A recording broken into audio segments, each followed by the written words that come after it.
What's up, Madden community? MT Squared with another Madden 23 video, and today I'm going to go over the ratings that were just released for wide receivers and tight ends. These ratings are for regs, not Ultimate Team, but the ratings that were released are a good indicator of who the top 10 correlates are going to be in Madden Ultimate Team for both wide receivers and tight ends, and I'm going to show you why. If you do enjoy this video or find it helpful, hit that like button down below and subscribe so you can see future Madden 23 content.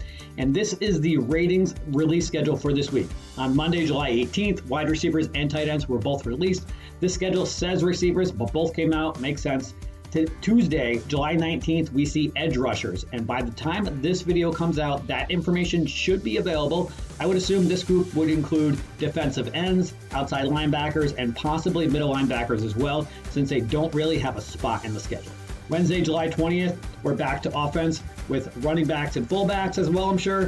Thursday, July 21st, we'll see cornerbacks and the defensive line. This should also include safeties, I assume, and then Friday, July 22nd, we'll find out the quarterbacks and the last of the 99 club. All right, let's get into some ratings. So here we have the top 10 wide receivers in regs. I also have in this screen the speed they were given for regs, their Madden 22 regs overall rating, and the Madden 22 Ultimate Team card they started out with. There were a total of 28 correlates in Madden 22 that ranged from 88 overall down to 80 overall. Most of them were in that 80 to 83 range. This is why I'm really only going to focus on the top 10 for regs, which should be the top 10 for Ultimate Team, I would assume. Maybe one or two exceptions here. So, looking at the top 10, no surprise to anybody that Devonte Adams was at 99 overall. Looking at his 99 overall regs card, he has 90 speed on that card. His Madden 22 regs also had a 99, and he had the top correlate card with the 80 overall. Cooper Kupp, definitely the biggest mover here. He had a 98 overall in regs this year with his 89 speed card, 86 regs for Madden 22, and an 80 overall correlate. So I'm going to be predicting the Madden 23 Ultimate Team ratings that they're going to start out with after I go over the receivers. Definitely going to see a jump for him as well. So Tyreek Hill next, 97 overall, 99 speed. Last year he had a 98 in reg, so down one. He had an 87 overall. DeAndre Hopkins, 96 overall in regs with his 90 speed, 98 overall last year. So he took a dip down below, not surprising. Stephon Diggs, 95 overall with his 92 speed card. Last year he had a 97 in regs. Justin Jefferson, 93 in regs with his 91 speed, and last year he had an 87 overall in regs, so definitely a nice jump up for Jefferson. Definitely well-deserved. I think that's going to be a pretty well-sought-after card in most of his Ultimate Team cards that he gets throughout the season. Mike Evans, 92 overall with his 90 speed. He had a 91 last year in regs, and then Keenan Allen, 91 overall with his 88 speed. He had a 93 in regs, so he took a little bit of a dip. Terry McLaurin had a nice little increase a little bit, 91 overall in regs with his 94 speed, so he's the second fastest out of these top 10 cards with his 89 in regs last year. Amari Cooper also took a little bit of a dip from his 90 overall in regs to 92 compared to 92 overall last year with his 91 speed he's got. So looking at the correlates that we have, not a lot of major jumps in my opinion, except for Cooper Kupp. Justin Jefferson again saw a nice increase as well. Stephon Diggs, he's probably going to come down a little bit as well. So let's look at my prediction. So I'm going to guess that both Devonte Adams and Cooper Kupp are going to get 88 overall to start out as correlates. Traditionally, we only get one 88 overall wide receiver. I'm not sure if in recent years we've had two 88 overalls to start, but I think Cooper Kupp is going to start out as an 88. He did get the Offensive Player of the Year last year, had a phenomenal season, and I think he's going to start off with an 88 with Devonte Adams. Tyreek Hill, I think, is going to stay the same with an 87. DeAndre Hopkins, I think, is going to take a dip down to 86. Stephon Diggs, I think, is also going to take a dip down to 85.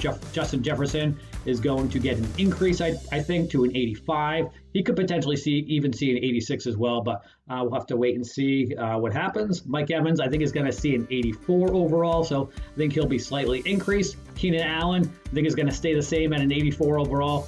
Terry McLaurin is going to see 1 point increase to an 83 overall, which will be a nice card with his speed. And then Amari Cooper, 84 overall, with taking a slight dip down to 83. Next up, tight ends.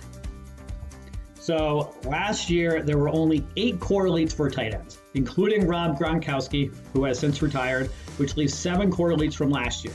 So looking at our top 10, probably not a lot of surprises. Travis Kelsey, 98 overall for REGS compared to his 99 overall that he had last year. So there was no 99 overall tight end, which was a little bit surprising, but and then we got George Kittle, 97 overall, so he got a slight increase compared to his 96 overall. Mark Andrews, 93 overall compared to his 88 in REGS last year, so he saw a nice increase, which is good. Darren Waller, the fastest out of this top 10 tight end group, 91 overall with a 90 speed. Last year he had a 93 in REGS, so he did take a slight dip. He didn't have as productive of season last year in 2021 compared to 2020. TJ Hawkinson, 89 overall compared to his 85 in REGS last year, so a nice increase for him. Kyle Pitts, definitely a nice increase as well. 87 overall in REGS compared to 81 last year with his 91 speed. Oh, actually, so Pitts is actually faster than Darren Waller by 1 speed. Mike Gesicki, 86 speed with his 86 overall in REGS with his 83 speed. He's got 85 in REGS last year, so slight increase for him. Same thing for Dallas Goedert, 85 in REGS compared to 84 from last year. Hunter Henry, slight dip down from 84 from last year, his 87. And then Zach Ertz had a little bit of an increase from 84 up to from his 80 last year. So, I mean, really, not surprising, the 2 fastest guys here are Kyle Pitts and Darren Waller.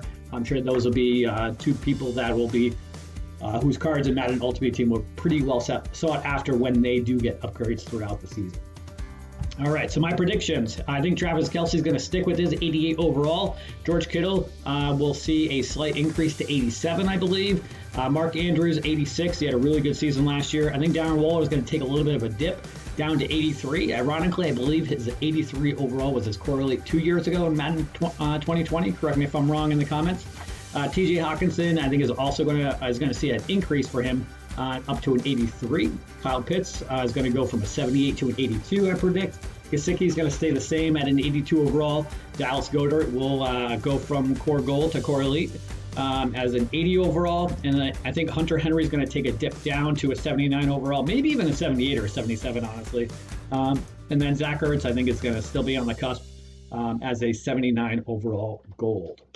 So that's my Madden Ultimate Team predictions. Let me know in the comments what you guys think of these ratings.